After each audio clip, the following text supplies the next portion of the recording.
بسم اللہ الرحمن الرحیم۔ السلام علیکم معزز طلباء کرام، آپ سب کیسے ہیں؟ آج ہم معطا امام محمد کے سبق نمبر 163 کو پڑھیں گے۔ آج کے ہمارے سبق کا عنوان ہے کہ کعبے کے اندر نماز پڑھنے کا بیان۔ آج کے ہمارے سبق میں ہم 2 ابواب کے حوالے سے پڑھیں گے۔ پہلا باب تو مکمل پڑھیں گے اور دوسرا مکمل نہیں ہوگا، بلکہ آئندہ درس بھی دوسرے ابواب کے حوالے سے جاری رہے گا۔ پہلے باب کا جو نام ہے وہ باب الصلاۃ فی الکعبۃ ودخولھا امام محمد نے رکھا ہے کہ یہ باب ہے کعبے میں نماز پڑھنے کے حوالے سے اور کعبے میں داخل ہونے کے بیان میں۔ اس حوالے سے پہلی حدیث جو امام محمد رحمۃ اللہ علیہ لکھتے ہیں وہ ہے اخبرنا مالک اخبرنا نافع عن ابن عمر ان رسول اللہ صلی اللہ علیہ وسلم دخل الكعبۃ هو واسامۃ بن زید وبلال وعثمان بن طلحة الحجبی فأغلقها عليه ومكث فيها۔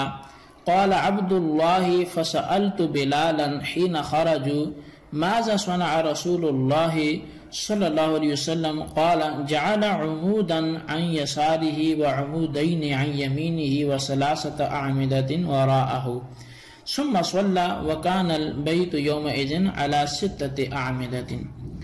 امام محمد فرماتے ہیں کہ ہمیں امام مالک نے خبر دی ہے اور وہ فرماتے ہیں کہ ہمیں حضرت نافع نے حضرت عبداللہ بن عمر رضی اللہ عنہما سے خبر دی ہے کہ رسول اللہ صلی اللہ علیہ وسلم کعبہ شریف کے اندر داخل ہوئے اور آپ کے ساتھ حضرت اسامہ بن زید، بلال اور حضرت عثمان بن طلحہ حجبی بھی تھے۔ آپ نے دروازہ بند کرا دیا، پھر اس میں کچھ دیر ٹھہرے رہے۔ عبداللہ بن عمر رضی اللہ عنہما کہتے ہیں کہ میں نے بلال سے پوچھا جب وہ باہر آئے کہ رسول کریم صلی اللہ علیہ وسلم نے اندر کیا کام کیا ہے؟ تو بلال کہنے لگے کہ آپ نے کعبے کا 1 ستون اپنی بائیں جانب، 2 ستون اپنی دائیں جانب اور 3 ستون پشت پر رکھے، پھر آپ نے نماز ادا فرمائی۔ ان دونوں جو ہے یا صحابہ کرام کے درمیان یہ جو گفتگو ہو رہی تھی تو اس وقت کے اعتبار سے جو خانہ کعبہ کے اندر ستون تھے وہ 6 ستون ہوتے تھے۔ قال محمد وبهذا ناخذ الصلاة في الكعبة حسنة جميلة وهو قول ابي حنیفة رحمۃ اللہ علیہ والعامة من فقهائنا۔ امام محمد رحمۃ اللہ علیہ فرماتے ہیں کہ ہم اسی پر عمل کرتے ہیں، احناف کا یہی مذہب ہے کہ کعبے کے اندر نماز ادا کرنا یہ بہت اچھا اور ایک خوبصورت عمل ہے، اور یہی قول امام اعظم امام ابو حنیفہ رحمۃ اللہ علیہ کا بھی ہے اور ہمارے عام فقہائے کرام کا بھی یہی قول ہے۔ اچھا، اب یہ پہلے باب کے حوالے سے حدیث کا سلسلہ تو مکمل ہوا، لیکن اس کی کچھ وضاحت جو ہے وہ ضروری ہے۔ رسول کریم صلی اللہ علیہ وسلم جب مکہ معظمہ کے اندر آپ آئے تو آپ نے کعبے کے اندر آپ داخل ہوئے تو اس وقت آپ کے ساتھ 3 صحابہ کرام تھے، ایک حضرت بلال تھے، اسامہ بن زید تھے اور عثمان بن طلحہ تھے۔ اندر جا کر نبی علیہ السلام نے کیا کیا؟ حضرت بلال رضی اللہ عنہ بیان کرتے ہیں کہ آپ نے ایک خاص جگہ نماز ادا فرمائی، جس کا ذکر جو ہے وہ روایت میں آپ نے سن لیا ہے، لیکن دوسرے ساتھی حضرت اسامہ بن زید کہتے ہیں کہ نبی علیہ السلام نے دعا کی تھی، نماز نہیں پڑھی تھی۔ حضرت بلال کی روایت کے راوی حضرت عبداللہ بن عمر ہیں اور اسامہ کی روایت حضرت عبداللہ بن عباس سے مروی ہے۔ بظاہر دونوں ایک دوسرے کے خلاف روایت کر رہے ہیں، لیکن علماء حدیث نے ان میں اتفاق اور تطبیق کی صورتیں نکالی ہیں۔ مثال کے طور پر پہلی تطبیق یہ بیان کی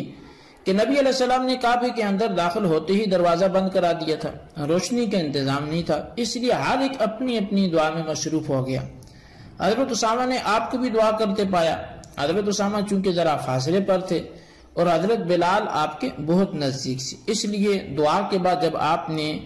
2 رکعت نماز ادا فرمائی تو حضرت بلال نے قریب ہونے کی وجہ سے اس سے جان لیا، اور اسامہ رضی اللہ تعالیٰ عنہ دعا میں مگن رہے اور اندھیرے میں آپ کی نماز جو 2 رکعت تھی وہ پڑھنا نہ جان سکے۔ لہٰذا ہر ایک نے اپنے اپنے علم کے مطابق روایت کی ہے۔ تو یہ پہلی تطبیق تھی۔ دوسرا قول یہ کہ حضرت اسامہ رضی اللہ تعالیٰ عنہ کعبے میں لگی تصویروں کو مٹانے کے لیے پانی لانے پر مامور تھے۔ وہ اپنا کام کر رہے تھے اور نبی علیہ السلام نے ہلکی سی نماز ادا کی، جسے حضرت بلال نے دیکھ لیا اور حضرت اسامہ نہ دیکھ سکے۔ اچھا، تیسرا قول اس حوالے سے یہ کہ حضرت اسامہ کعبے کے اندر کسی اور کونے میں مصروف دعا ہوں اور دوسرے کونے میں نبی علیہ السلام نے جلدی سے 2 رکعت نماز ادا کر لی ہو، جسے اندھیرے کی وجہ سے حضرت اسامہ دیکھ ہی نہ سکے ہو، تو یہ بھی ہو سکتا ہے۔ یہ تیسری تطبیق کی صورت ہوئی۔ اچھا، چوتھی صورت یہ کہ حضرت بلال کا واقعہ وہ الگ ہو اور حضرت اسامہ کا واقعہ الگ ہو، یعنی یہ 2 دفعہ کا ذکر ہو، یعنی جب نبی علیہ السلام حضرت بلال رضی اللہ کے ساتھ جو کعبے کے اندر تشریف لے گئے تو آپ نے اس وقت 2 رکعت نماز ادا کی، اور دوسرے کسی موقع پر حضرت اسامہ رضی اللہ تعالیٰ عنہ کو ساتھ لے کر اندر تشریف لے گئے ہوں اور اس مرتبہ صرف دعائی کی ہو اور 2 رکعت نماز ادا نہ کی ہو، تو لہٰذا دونوں نے اپنا اپنا واقعہ اور اپنی اپنی کیفیت بیان کی ہے۔ تو بہرحال اصول فقہ کے قانون کے پیش نظر حضرت بلال حبشی رضی اللہ تعالیٰ عنہ کی روایت وہ جو اس بات کا درجہ رکھتی ہے تو مثبت کو منفی پر جو ہے وہ ترجیح ہوتی ہے، لہٰذا اس کو ترجیح ہوگی، کیونکہ ایک ہی جز اور واقعے کے بارے میں ایک راوی اس بات کرتا ہے اور دوسرا اس کی نفی بیان کرتا ہے، تو اس بات کو نفی پر ترجیح ہوتی ہے۔ خانہ کعبہ کی 4 دیواری کے اندر نماز پڑھنے کے بارے میں بھی علماء کا اختلاف ہے کہ کیا یہ جائز ہے یا جائز نہیں ہے۔ تو اس حوالے سے امام اعظم امام ابو حنیفہ، امام شافعی، امام احمد بن حنبل رضی اللہ تعالی عنہم اور جمہور کے نزدیک جو ہے وہ کعبے کے اندر ہر قسم کی نماز درست ہے۔ امام مالک رضی اللہ تعالیٰ عنہ کہتے ہیں کہ صرف نوافل ادا کرنے جائز ہیں، فرض، واجب اور صبح کی سنتیں ادا کرنا درست نہیں ہے، اور نہ ہی طواف کی 2 رکعت ادا کرنا جائز ہے۔ جبکہ بعض جو ہے وہ علماء حدیث وہ کہتے ہیں کہ مطلقاً کوئی نماز کعبے کے اندر درست نہیں ہے۔ حضرت بلال رضی اللہ تعالیٰ عنہ سے جو یہ روایت ہے وہ جمہور کی دلیل ہے، جب نفل درست ہیں تو فرض بھی جائز ہے۔ اس سے ہم شہر سے باہر سواری پر قیاس نہیں کر سکتے کہ وہاں سواری پر نفل ادا کرنے جائز ہیں اور دیگر نمازیں ناجائز ہیں،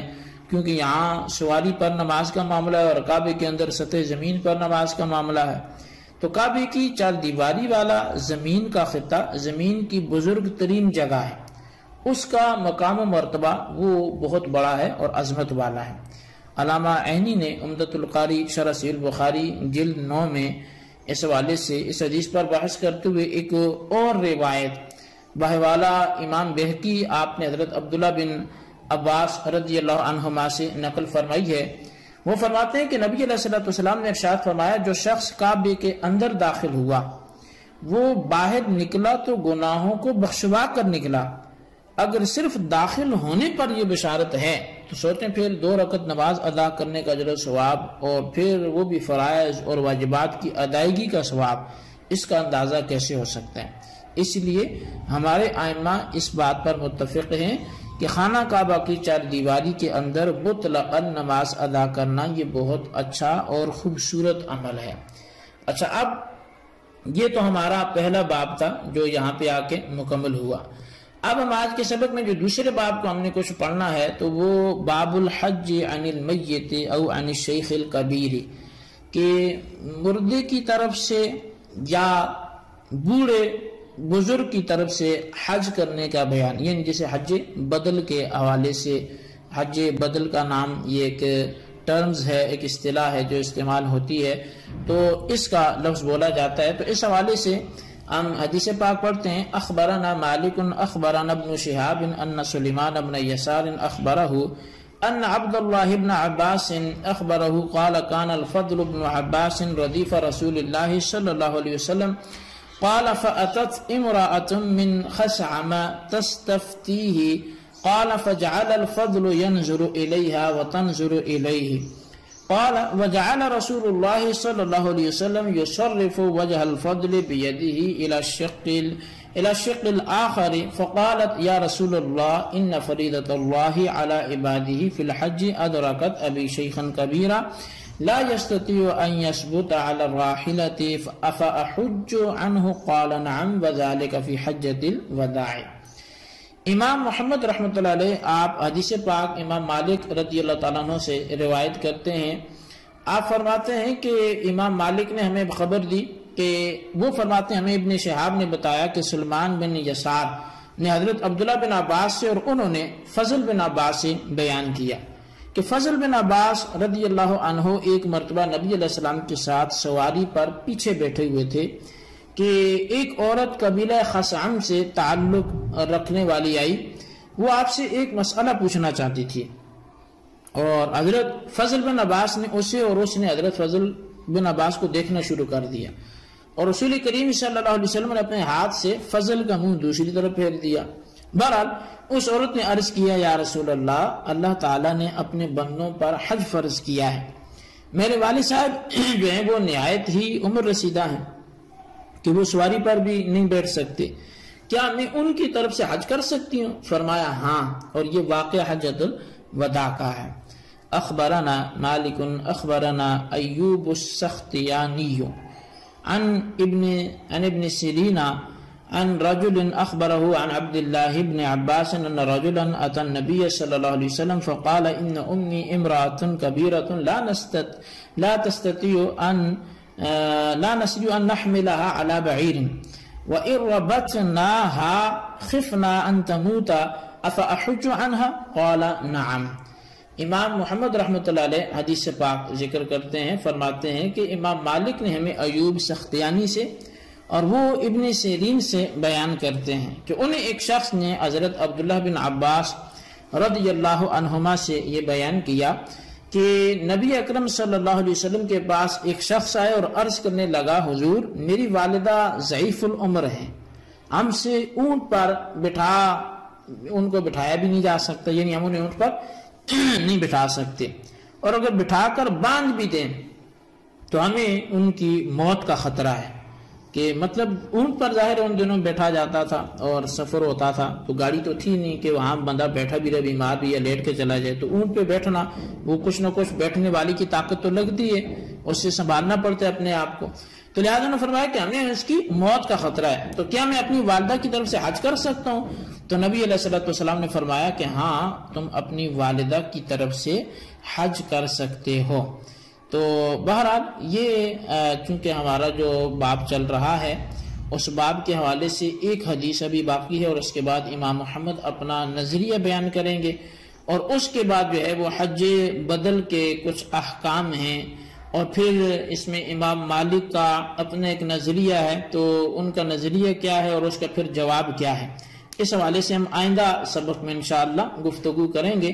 آج کے لیے اتنا ہی کافی ہے, جو پڑھا سنا اسے یاد رکھنے کی کوشش کریں اور اس کا خلاصہ اپنے رجسٹر پر ضرور لکھیں, بالخصوص ان سوالات کے جوابات دیں. سوال نمبر 1 یہ ہے کہ جو متضاد حدیثیں پہلے باب میں آئی تھی ان کی کوئی ایک تطبیق کی صورت تحریر کریں. اور سوال نمبر 2 یہ ہے کہ نبی علیہ السلام کے ساتھ جو ردیف تھے ان کا نام کیا تھا, تحریر کریں. اللہ تبارک و تعالیٰ سے دعا ہے جو کچھ ہم نے پڑھا سنا سے یاد رکھنے کی توفیق نصیب فرمائے. آمین بجاہ نبی الامین صلی اللہ علیہ وسلم.